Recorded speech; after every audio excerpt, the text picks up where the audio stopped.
Happy birthday to you.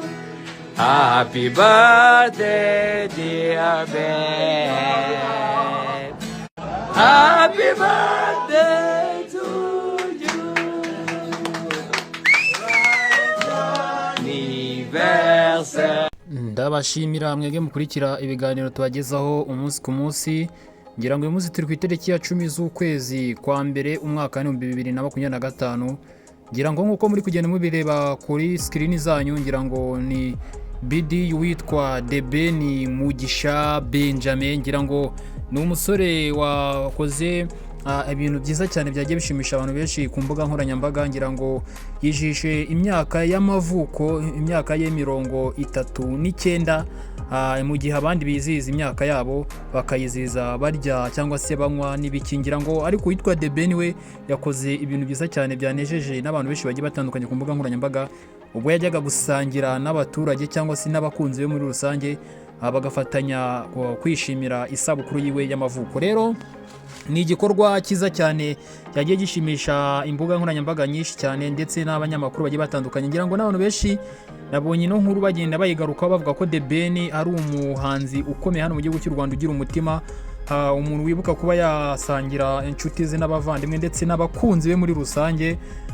kuri BD we y'amavuko, mu gihe abandi bo buzuza imyaka y'amavuko bakaba bagenda bakasohoka bakishima bakanezerwa, ariko bo we ntigeze yirengagiza inshuti ze cyangwa se abafana be. Icyo yakoze ni ugufata abaturage muri rusange akabagurira ibyo kurya ndetse byinshi cyane bigiye bitandukanye, ngo mwagiye munabibona ku mbuga nkoranyambaga zitandukanye. Rero ngira ngo uwitwa Benjamin Mugisha, umugabo wa Pamela, ngira ngo nabonye uwitwa Pamela nawe hari ibintu byinshi yagiye agarukaho ku mbuga nkoranyambaga ziwe, ashimira umugabo we Debeni ku byo yagiye akora kandi n'ibintu bishimishije bigiye bitandukanye.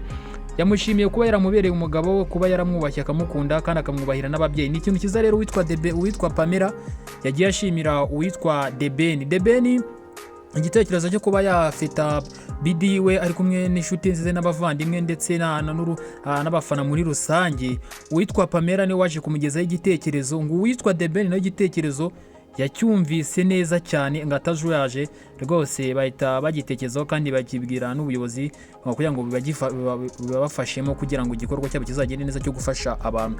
Rero ngira ngo mwagiye mubona ko ari imifuka myinshi y'imiceri n'akawunga ndetse n'amavuta agiye atandukanye ndetse n'amasarisa, mwagiye mubibona byinshi bimwe bikenerwa mu rugo umuturage ashobora gukoresha. Ngira ngo biragenda bivugwa ko bihagaze miliyoni 3,500 bino bintu baguze kugira ngo bafashe inshuti n'abavandimwe babo, kugira ngo bajye bishimana n'abavandimwe, kugira ngo burya muri ino si ntabwo ushobora kuyibamo wenyine wikunda cyangwa se ngo wirengagize bagenzi bawe, kuko bagenzi bawe nizo nshuti zawe, nibwo muryango wawe, kuko ejo nibo bazagufasha.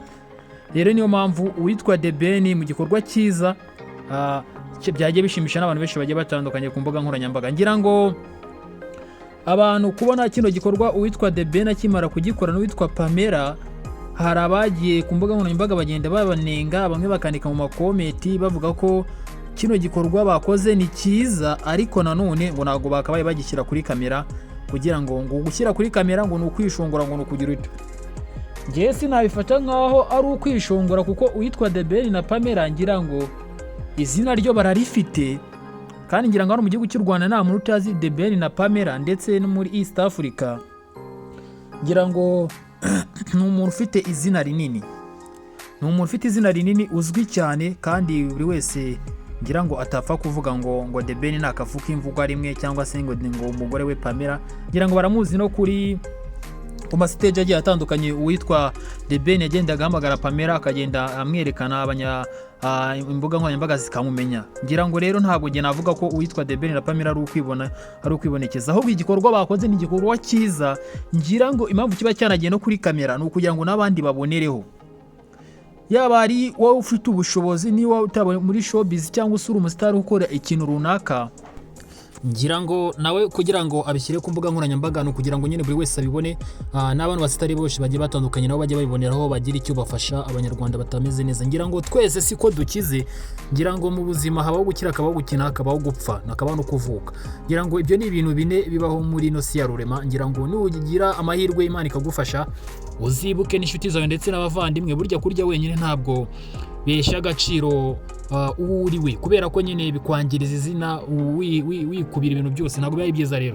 Rero ibitangazamakuru byinshi nabonye nk'igihe cyanditse kuri The Ben n'uwitwa Pamela, bavuga ko uwitwa The Ben ndetse na Pamela kugira ngo babafate uno mwanya wabo bagiye gufasha inshuti n'abavandimwe cyangwa se abafana babo, ni ibintu babanje kuganiraho igihe kirekire baragitekerejeho. Ngira ngo hari n'abari kuvuga amagambo menshi bavuga ko ngo ibintu The Ben na Pamela babikoze kuko bitewe n'ibiri kuvuga ngo ku mbuga nkoranyambaga ngo witwa ngo Bruce Melody ngo 001 ngo one of the kind, ngira ngo one of the kind ngira ngo ni The Ben, 001 ni Bruce Melody. Ngira ngo baravuga ngo The Ben ibintu yabikoze kugira ngo yishongore kuri Bruce Melody. Ngira ngo buri kimwe cyose iyo umuntu akoze ikintu undakitira ndakuvuga ndunga arimo arigenda ngo yishongora ngo kuwundi. Ngira ngo hano bahanzi abantu benshi bakunda kubagereranya cyangwa se kubahanganisha guhera kera, ariko uwitwa Bruce Melody ngira ngo we yabishyize ku yindi ntera. Ngira ngo uwitwa The Ben ni umuntu wabanje kumenyekana bwa mbere, aranamenyekana ku mbuga nkoranyambaga ndetse n'abitwa ba Meddy. Uyu Bruce Melody we yari umwana kuri bo. Ngira ngo n'ikigenda kibahanganisha abantu benshi bagenda bavuga nuko bigeze gupanga gukorana indirimbo, uwitwa The Ben ngagasuzugura cyane uwitwa Bruce Melody.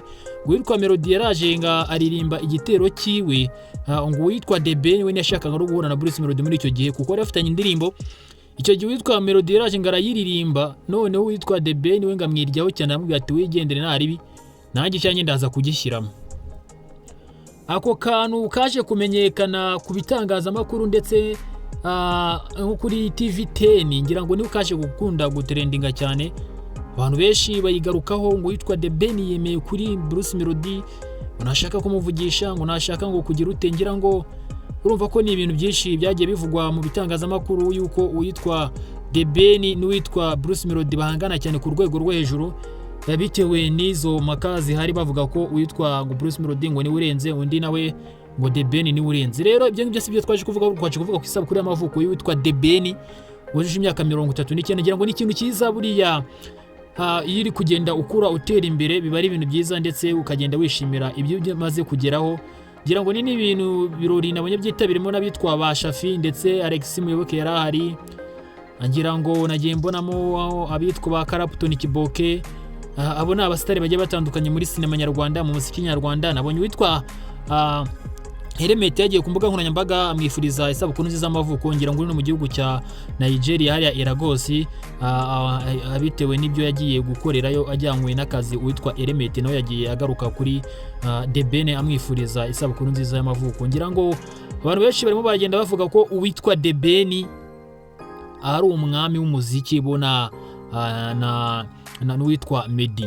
Ngira ngo uwitwa Bruce Melody bwo yarari ku gihe yabajijwe kuri Israel Mbonyi, arangije aravuga ngo uretse The Ben na Meddy nanjye ubona ko uwitwa Israel Mbonyi nawe ari umuntu ukomeye.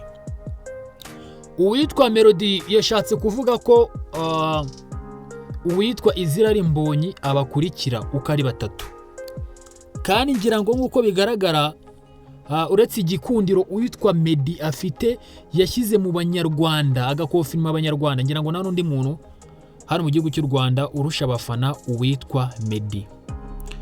Ariko uko bigaragara ku mbuga nkoranyambaga cyangwa se uburyo abantu basore bakora, uwitwa Israel Mbonyi wageze muri miliyoni 2 ndetse n'ibihumbi nka 200 ngira ngo. Ariko uwitwa The Ben waracyari mu 300, uwitwa Melody ari mu 900, uwitwa Meddy we ari muri miliyoni 600 na mu gihe Melody wari muri 900 na. Urumva ko uwitwa Israel Mbonyi arabakubye nyine yashakishije kumvikanisha ko uwitwa Israel Mbonyi ari umuhanzi wa kane mu gihugu cy'u Rwanda, havuyemo ngo uwitwa Melody, The Ben ndetse na Meddy, nkuko uwitwa Bruce Melody yagiye bitangaza ngo ku gihe. Ngira ngo rero ngewe ni izo update nari mbazaniye. Ngira ngo wowe nawe wifuriza isabukuru nziza uwitwa The Ben kugira ngo wandike muri comment umwifurize isabukuru nziza kugira ngo dukomeze gukoza ino showbiz ndetse tunagenda tunaterana inkunga zigiye zitandukanye ndetse tunafashanya. Ngereka mabwire ngo ciao ciao, ndabakunda cyane. Wowe ukunda ibiganiro tubagezaho kandi subscribe, nanjye nzajya nkora buri kimwe cyose kugira ngo mbaye ibintu byiza kandi binezeze imitima yanyu. Nanjye nicyo kintu nzajya nkora kugira ngo twishimane. Reka mbabwire ngo hasta la vista.